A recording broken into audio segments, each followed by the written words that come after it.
No Rolling Stone Sessions de hoje, a gente conversou com Tim Bernardes sobre o disco novo dele, Mil Coisas Invisíveis, e sobre a turnê pelos Estados Unidos com o Fleet Foxes. Acompanhe. Então, Tim, tem bastante coisa acontecendo na sua vida agora, depois de muito tempo parado por causa da pandemia. Tem a turnê com o Fleet Foxes, o álbum novo saindo. Então, o que você espera desse lançamento de Mil Coisas Invisíveis, que também vai ser feito internacionalmente? Ainda não sei muito o que esperar, eu tô até pensando em não esperar muito pra poder viver as coisas que vão acontecer, assim, mas realmente é um contraste enorme, porque eu fiquei muito tempo fechado, a gente veio de 10 anos fazendo muito show, eu fiz tanto nos últimos anos solo, mas 10 anos de show do Terno direto até 2020, então foi um impacto 2020, 2021, assim. Em 2021 eu peguei pra gravar, então eu fiquei mais curtindo a coisa de ficar gravando fechado e tudo mais. E tô trabalhando nesse disco já tem quase 2 anos, então o grande lance pra mim acho que é o disco, e já daria bastante frio na barriga essa coisa da primeira turnê dos Estados Unidos abrindo pro Fleet Foxes, que eu sou mega fã, também dá um frio na barriga, mas muita alegria, animação, tô animado pra ir, lugares que eu nunca fui. E vou acabar fazendo alguns shows solo lá também na sequência. E aí animado pra voltar, porque a partir de agosto e segundo semestre eu começo a fazer os shows de lançamento aqui também. Bacana. E em Recomeçar você passou por algumas emoções mais melancólicas, teve a dor do término, até um sentimento de contemplação ali. E que fase do Tim Bernardes a gente vai ver em Mil Coisas Invisíveis? Que tipo de emoções a gente pode esperar? Então, é que o Recomeçar realmente ele é um disco que ele gira em torno de um clima, assim, só, né? Eram canções que ao longo dos discos do Terno tinha essas canções mais melancólicas, um pouco mais de sofrência de amor mesmo, que eu fui juntando elas todas, mesmo quando eram canções de fases diferentes, eu quis compilar num disco quase como se fosse um filme só, assim, né?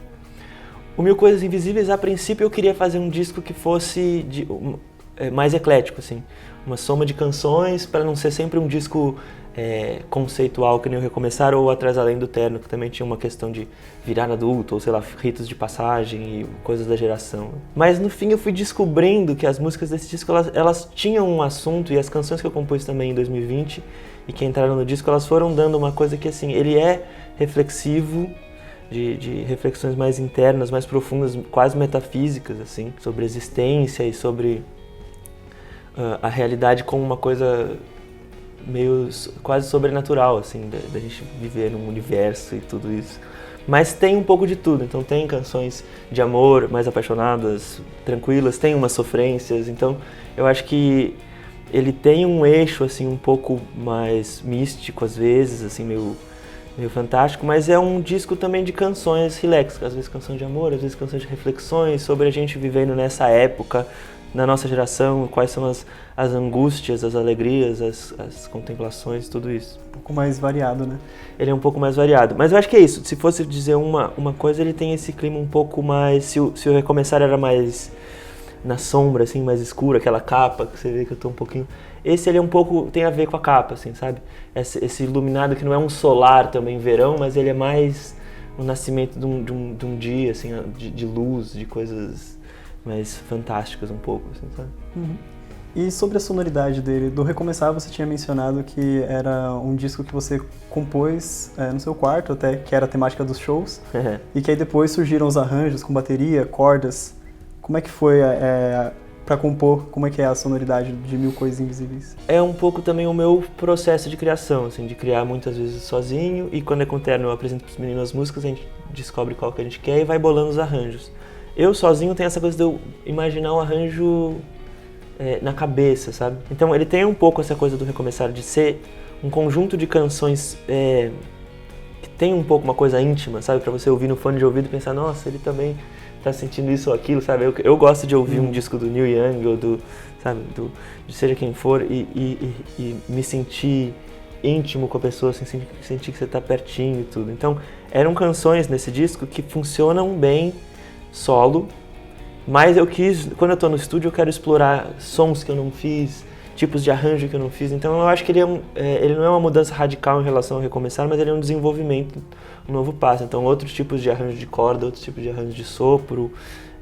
Tem mais músicas que eu toco bateria, baixo, piano, coisas assim também. E tentando equilibrar para ser um disco que Às vezes está no simples, no minimalista, tipo só violão e voz, e às vezes pode ter arranjos mais grandiosos, assim, pra ele sempre ter também algum arco de atração pelo contraste, assim, sabe? Se fica só de um jeito, às vezes vai ficando monótono e a pessoa se distrai, sabe? Sim. Então acho que tem uma coisa também de conduzir a pessoa por novos sons, então ele é meio uma jornadona, uma meditação de 1 hora de reflexões da vida, assim. Tentando ser acessível também, eu não quero ser muito cabeça, então se você pegar qualquer música e colocar, tipo, no rádio, eu quero que a pessoa ouça e você entenda o que é. Se você quiser se debruçar e ver sentidos mais profundos, também tem coisinhas escondidas.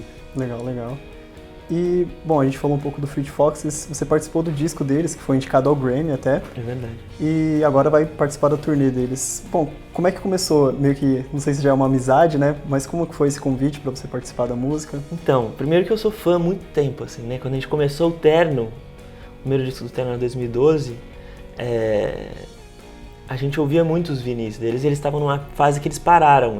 Teve um hiato grande do Fleet Foxes de 2011 até 2017 quase, foi longo, né? E a gente era muito fã, sempre ouvindo, então assim, eles habitavam um lugar que na minha cabeça era inatingível, assim, eu não sabia nem se eu ia ver um show deles um dia e muito menos falar com eles ou qualquer coisa assim, sabe? E foi louco porque eu acho que um pouco antes da pandemia, eu e meu irmão, o Chico Bernardes, que também é compositor, a gente às vezes respondia stories do Robin, que é o líder ali do Fleet Foxes, e ele respondia de volta às vezes, assim, sabe? Nunca engatamos muito uma conversa. Aí em algum momento acho que meu irmão mandou o disco dele, e o Robin falou, que legal, eu gostei, o Chico falou, manda também, aí eu mandei, e o Robin falou, eu já conheço o seu disco do Terno, eu já gosto, sabe? Aí a gente ficou tipo, caceta, ele gosta, mas eu não sabia, tipo, se ele se gostava muito ou se tinha ouvido uma vez, não sei o quê, e aí na pandemia a gente trocou um pouco mais de ideia e alguma hora ele me convidou por Instagram, assim, você quer cantar em uma das músicas? Vou te mandar o disco pra você ver. E super livre, assim, tipo, ouve o disco inteiro, vê onde que você acha que encaixa. Aí eu já fiquei, tipo, mega empolgado, assim, nervoso até. Fiquei testando e acabei compondo um trecho em português pra música Going to the Sun Road.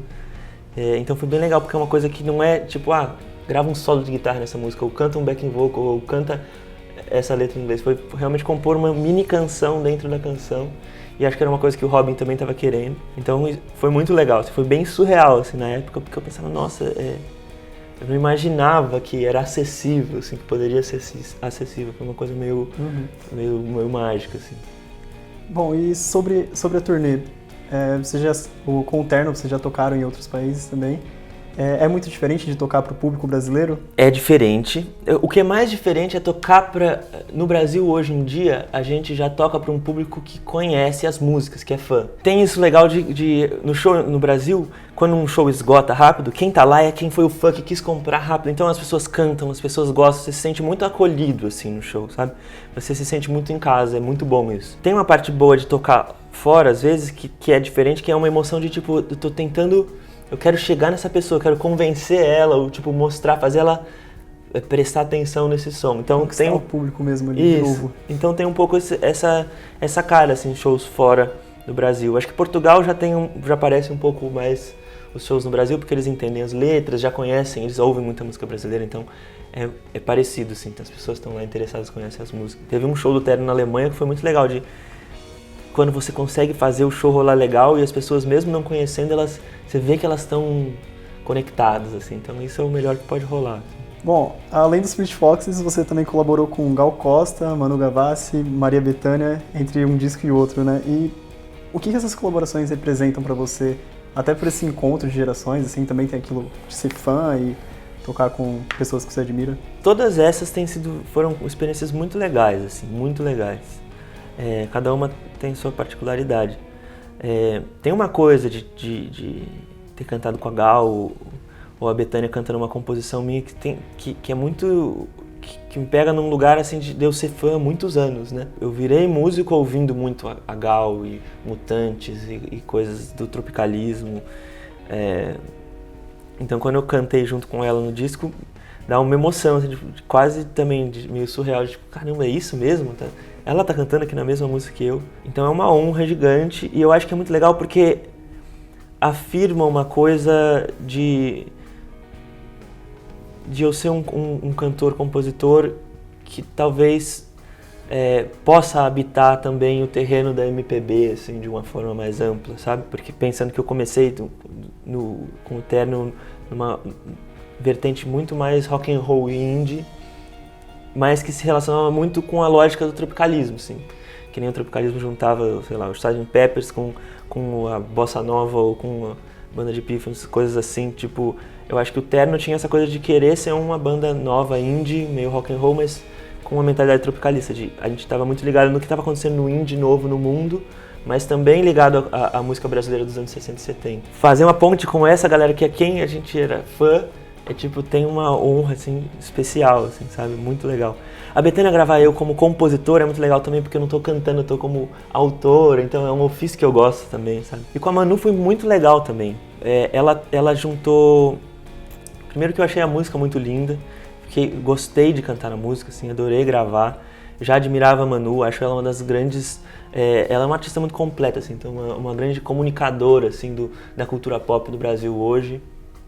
E ela fez uma junção ali também, colocou o Amaro Freitas, que é um pianista de jazz brasileiro que muito conhecido, inclusive lá fora, assim, né, de uma coisa, de música jazz bem pra frente, assim, né, então foi uma mistura muito legal, achei. Cada uma dessas experiências, assim, de poder participar com alguém, eu fico muito feliz e gosto muito, porque eu me debruço muito na minha própria discografia, mas quando eu tô fazendo uma coisa com outras pessoas que não estão na minha discografia, tem também um relax de pensar que, tipo, eu poder curtir e cantar, curtir ser músico com outras pessoas.